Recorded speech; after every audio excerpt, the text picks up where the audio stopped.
Namaste, this video is about marriage. You might be happy to know that your success or failure is not counted by whether you are married or not. Marriage is only a partnership which you have to meet for creation on earth. But marriage is not the criteria of your karmic positivity or negativity. Labels are not counted at all. Labels are an illusion. Packaging is an illusion. Marketing is an illusion when you are moving towards the karmic cycles. Only your positive or negative vibrations are counted. Karmic units are your electric units, the power which you generate from your body by being alive. It can be negative power or positive power. When you are radiating out more positivity than negativity, you have positive karmic balance. When you are radiating out more negativity or tension than positivity, you have negative karmic balance. Over your lifetime, you have to convert the negative karmic balance into positive karmic balance. So if you are born as a 10 watt of light, you have to be 100 watt of light when you die. If you are born as a 10 watt of light and you are a 5 watt of light when you die, voltage of light when you die, then it's been a failure as a life. Even if you are very, very successful. If you die in pain, you are a failure. So you have to come back till you can die with contentment and till you can die with detachment. So contentment has to be the purpose of your life. When you die with contentment, then you can cross over to higher realms where you are creating planets, galaxies, trees, oceans with God. But that is a long journey. But you have to leave Earth. Earth is like third grade, fifth to fifth grade. Normally, we have very few 6th or 7th grade souls here. And there is a lot of joint consciousness on earth, like animal souls are joint consciousness, 8-dimensional souls come on earth as joint consciousness. So spirits, they speak on each other's behalf in different bodies. That happens a lot. So because it is very, very primitive. And it's like children, speaking the same thing as the master, all of them saying the same thing, all of them thinking the same thing. So they are very, very influenced by gurus and gods and what God said.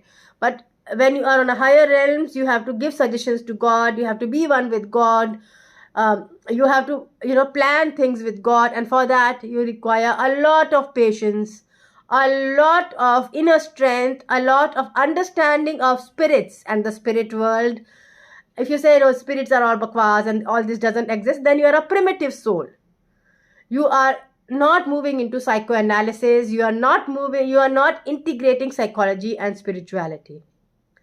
So, being one with God and being a guru on earth are two different things. You can be a guru on earth and teach a lot of people, but to be one with God, you will have to participate with God, not just leave things to God. If you are leaving things to God, you say this, that I am surrendering this problem to you. Let it be in a way which is a positive outcome from me, earth, and the universe.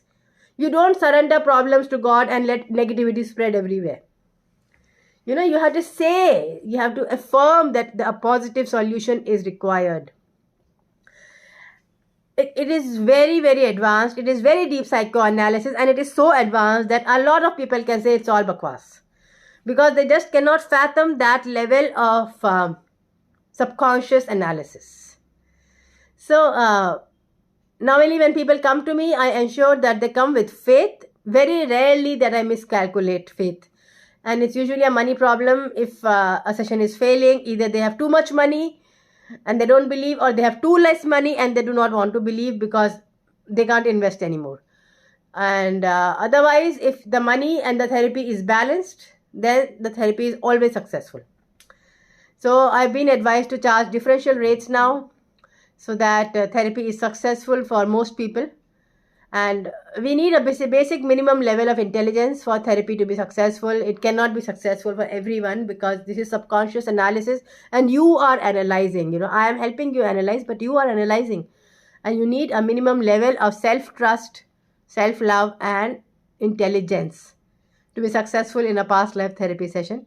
I have 99% success because people who come to me are successful subconsciously as souls. So normally very few people come who do not trust themselves.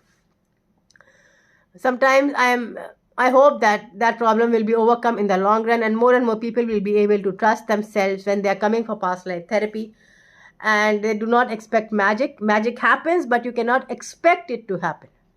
Magic happens when you have complete trust, and over 6 months it can happen. But you cannot come with the expectation that it will happen, because then it gets blocked.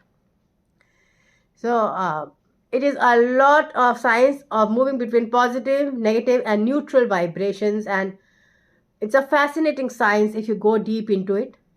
But one thing which you will realize is that marriage is not a sign of success.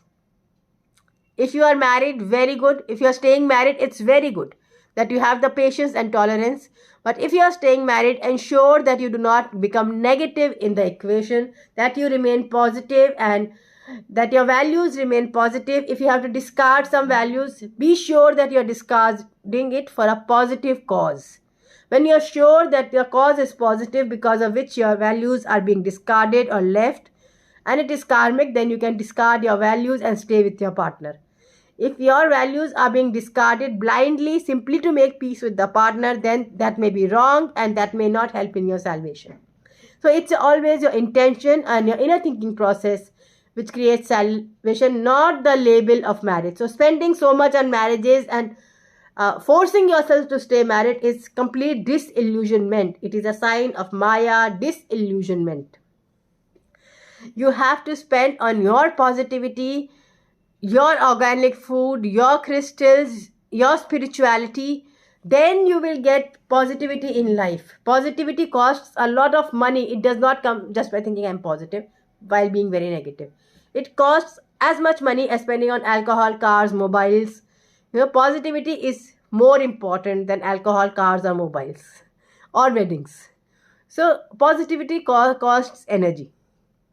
And you have to invest on positivity to be positive and content and move towards salvation. If you don't move towards salvation, even for happiness in the present life, you need to invest on positivity. It's only when you're positive that happiness increases in your present life. By being negative, happiness will never increase. However much you try, मैं अभी sad हूँ, आगे positive हो जाऊंगी, ऐसा नहीं होगा. You have to be positive now to be positive in the future. It is science. Thank you.